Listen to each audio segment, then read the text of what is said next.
It's Jennifer from Belladonna's Botanicals, and this is day 3 of the 12 Days of Yule Challenge, and that is reflecting on the last year of your practice. So, what can I say? It has been a crazy year. I finally, after many years of being unhappy, decided to move out of Philadelphia. I am much happier now and healthier. So a lot of these transitions and flux have had an impact on my practice, my ability to do so, because at times everything I owned was packed up. It's still a little bit of a work in progress. I'm still getting my main altar set up. So, what has my practice been like? Well, it's one thing I think, if I could give a little bit of advice, the one thing I think is really important in your practice is, all right, and I'm back. Sorry, the garbage can in the background was bothering me and I had to move it. So anyways, as I was saying, the really important thing that I think as occultists of whatever variety, practice, tradition, is to have a modicum of adaptability, because we can't always be doing things maybe according to tradition, the way it's done, the way XYZ book says it's done. So I had to learn how to adapt my practice, not only to accommodate, some of my, health issues and with chronic pain and whatnot. So that has been something that was really, important to me. So what have I been up to in my practice? Well, I made a ton of videos this year. I think I made more videos this year than I did in the first 2 or 3 years of my channel combined. So we will keep up the content again for next year. I found each year I sort of pick an area, like something new that I want to explore, something new I want to learn. In the past, I have, focused on Reiki healing or crystal healing and learning all the things about that. This year was a little more fluid, and I kind of went back to my roots a little bit here in that. Sorry, I'm opening up a couple windows just so I can have source material to reference. So I usually pick something every year that I can, a new thing, or to learn more about, to add to my practice. So this year I really spent a lot of time revisiting a lot of the old grimoires and rereading some things. That never hurts to do that from time to time. So, I learned, I read a lot of, I reread like all the Goetia, Lesser Key of Solomon, all the stuff like Grimoire Verum, the Grand Grimoire, the Dictionary Infernal, the Pseudo-Monarcha and Demonium, because I just wanted to kind of get like the big picture of that. I still have a couple more that I want to get through. I think Abramelin, the Book of Abramelin is one that I wanted to get through, but I haven't as of yet this year. And I'm happy to say I will make it to my 50 books read for the year. So, I do read a lot. So I was sort of a dual process revisiting, a lot of demonolatry, books and grimoires, and then also kind of, touching back upon my roots in the poison path herbalism, and just sort of general occult herbalism as well. So I kind of was focusing on that for a while. And where did that leave us? I am always someone who has a keen pursuit of knowledge, that I like to read a lot. I like to research. I do have an academic background, so I love to learn new things and keep learning. So where let's give the highlight reel of this year. So, I released a lot of channeled message videos. That was something that was new for me. I didn't really share a lot of that in the past. So we have a lot of ones from the Demonic Divine and Dark Goddesses. They're all on the channel.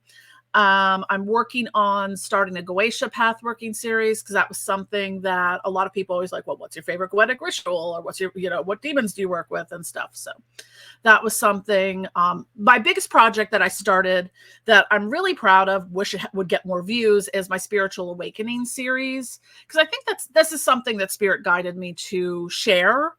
I don't share everything, contrary to popular belief, but I started really working hard on, and I have so many more videos to go on this series. But it's coming together nicely. It was something that I really enjoy working on. Because there's a lot of, I mean, when you look into spiritual awakening stuff, there's a lot of, top 10 signs of spiritual awakening, or top, this sort of thing, or, most of it is kind of rudimentary on that. Like, it's not really, okay, a bullet point list is great. Give me some examples of it or your experiences with it. And that's what I've been trying to do is kind of walk through all the experiences, and whether they've happened to me personally, whether it's something by observation, something I've read, etc. So, or things from other people. So I'm going to continue working on that. Have my illustrious Jennifer's Insights video series on here where I get real about a lot of things. And those are more like opinion pieces on like what I think, how I feel about things. Whether you agree or not, is another story. But that's something. I've released so much content this year, like holy crap. I'm just scanning through the videos I posted. Wow. I have lost a lot of weight now that I'm looking at a video from 4 months ago, and I look. You can tell I lost 20 pounds. I finished up my Occult Origin Story series that I'm aware of. And wow, damn, my hair got long too. By a lot. So it's kind of weird looking back at the older videos from before I moved, because like I have no love lost for Philadelphia. So kind of looking at some of them is just a little like, it's like seeing a picture of an abusive ex, you're like, ugh, they're still alive. So, also started working on, I have to add more to the accessibility magic series of being adaptable and making magic accessible to your needs. And, my message here that I'm going to hammer home until the cows come home, as they say, is building a practice that's your own. You don't have to rely on traditions. You don't have to rely on who wrote what, where, when, and why, and following it exactly to the T. You can develop your own traditions. You can modify them. Because I am a firm believer of throwing out the window, well, this is the way it's always been done, so that's how we do it. No. Things need to be reevaluated from time to time. So yeah, there's that.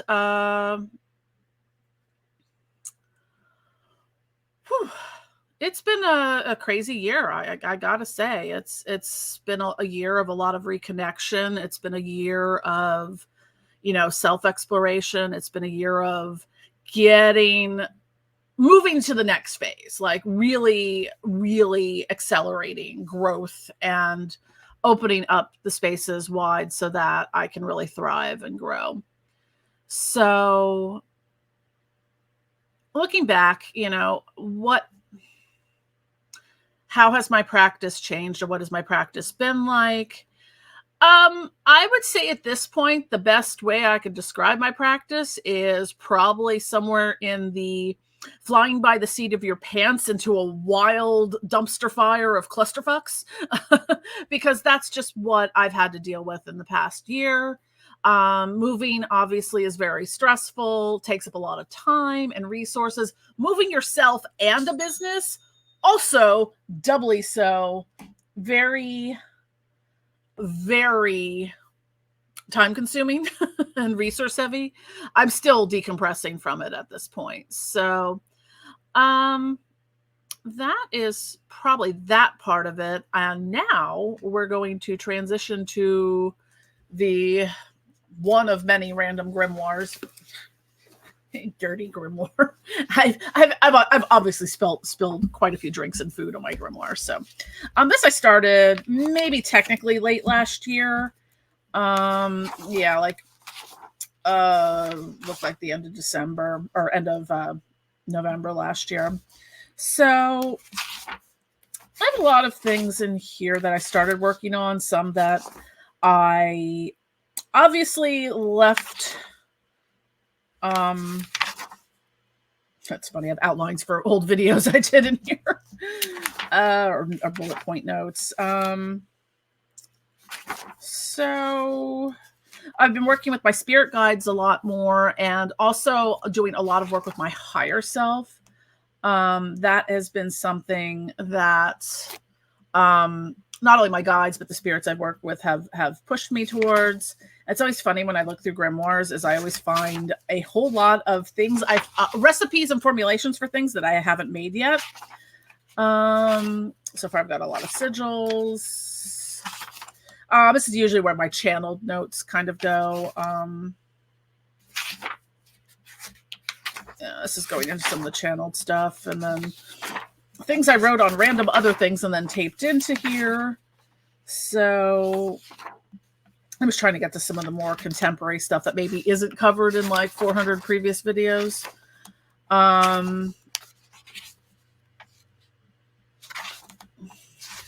Made a servitor. That was my first one. I might make another one, but I have to work with my servitor more. I was starting to work on something with Lucifer about the new tenets of the infernal realm and Luciferianism. Did not finish that. So I've got some crystals and more. Oh, that's so nice, Lucifer. Love, that's something from Lucifer. Love is the greatest polarity of humanity. It's all things. It creates, it destroys, it heals, it traumatizes. It is the heart and the soul. It is. Love yourself first and foremost. Very nice. So at this point, we're up to Walpurgis Nacht. And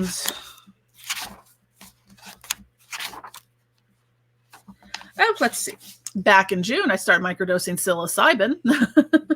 I've been continuing my ketamine treatments, and I started microdosing psilocybin. I've been off cycle of microdosing because you shouldn't, it would be redundant to do while doing ketamine. So they just said to, put it aside while I'm doing my ketamine treatments. So there's that.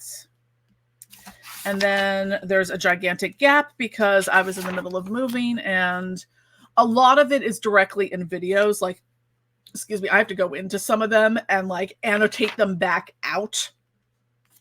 I just did not have the time to write things down. Here is some, let's see, some of the stuff I started doing with Goetic workings. So, I apparently designed a Goetia ritual consecration oil. I should probably make that at some point in time. Some notes.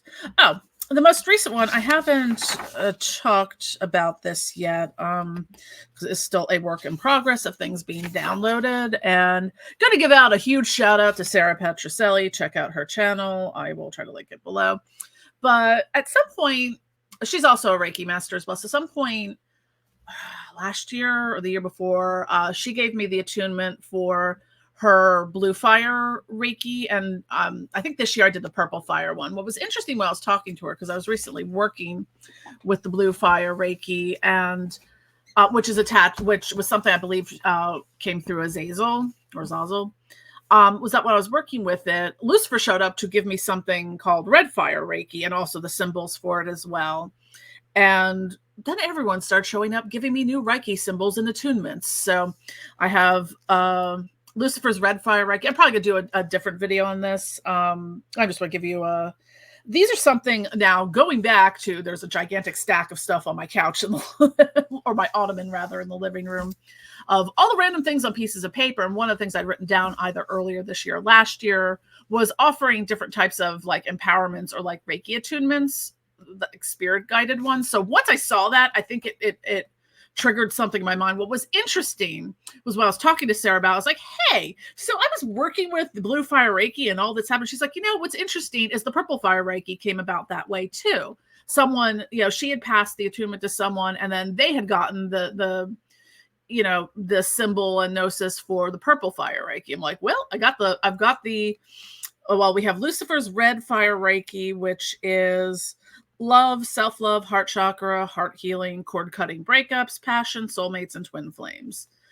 I have Asmodeus's orange fire Reiki, which is dual action, fire of passion, lust, and sexuality, and fire of wrath. I just have some, I have like the symbols and stuff for it. So, and then everyone else started coming through. So I've got a whole bunch of different, I've got Belphegor, Belial, Abaddon, Marbus, Satan, Lilith, Baal, another Lilith, Leviathan, and something with Flurious, but I haven't quite sussed that one out yet. I am most concerned about Belial's Reiki because all he yielded was the word yellow, which I have a sneaking suspicion might have to do with urine, which will go nice with Belphegor's brown Reiki. And I think you could probably figure out where we're going with that one. It's good for the digestive tract, let's just say. But yeah, they have all these different symbols and, different actions. So I've just been kind of trying to figure that one out. That's an ongoing one, as of this past week or two. So I'm a Usui Reiki master. I have also, I have to finish it. I did the level 1 shamanic Reiki training 2 years ago, I think, or almost 2 years ago. So I should finish that one. I really did like the shamanic Reiki. And then I have some stuff with Lucifer. And what has been, I'm going to do a longer video on this once I suss it out, because I am royally confused about this one. But I have, now that I threw my grimoire on my book, threw my book on my foot. So in a lot of my working, and this actually, the first time this happened was back, if you go back a little bit to, I talk about a little bit in the Spiritual Awakening series on the Abyssal Triad video. This is about when I experienced the ego death with Kali Ma via Lilith. And this was the first time this happened, that Jesus Christ, that Jesus, and Lucifer were in the same place interacting. And they keep popping up together, and it's really weird. So, I've been trying to suss out, why I'm getting the Jesus and Lucifer buddy comedy of spiritual gnosis, and it's been weird. I have to say, it's weird for me, having being a recovering Catholic, that I was never really heavily Catholic. I mean, I kind of was like, yay, go to school, blah, blah, blah, pray. I never was really into it. I talk about that in other videos, so I'm not going to, that's just a TLDR. Religious drama is a thing. I walked away from that with a big, Christianity as a whole. So it's really interesting that in working through Lucifer, somehow I am now working also with Jesus Christ, and I'm really confused as to why I'm working with both of them at the same time. It's always at the same time. So that's a whole ass thing that I was not expecting. So yeah, that's kind of where I'm at right now. I feel like I'm in a good place to really revamp my processes, my rituals, my practice. And, going into next year, I'm going to be focusing a lot on the goetic path working. That's going to take me a hot minute to get through 72 goetic demons and, do the math. So even if I did one a week, it's still going to take me over a year to get through. Some of them I've worked with before, but I'm using the structure of S. Conley's 7-week Goetia book and the Goetia workbook for it. Because honestly, as I said in the video, I do not like the old grimoire rituals for in the Goetia and the Grimoire Verum, they're rude. They're really freaking rude. Like, you build a working relationship with someone by building rapport, not either threatening them or begging them to do stuff for you all the freaking time. So, I mean, if that works for you, great, but that's just not me. It feels like rude. Like, I look at like the Goetia, like the rituals and stuff for invocation, and the ones, I forget which it was in the Grand Grimoire with the blasting rod and, threatening them and all this stuff. And I'm like, no wonder so many people have had bad experience with demons, because I would be like, you showing up here threatening me with a blasting rod with throwing hands. So anyways, this is the latest for the 12 days of Yule. Hopefully I will get through all 12. I've at least got the first 3 down. So what is next? I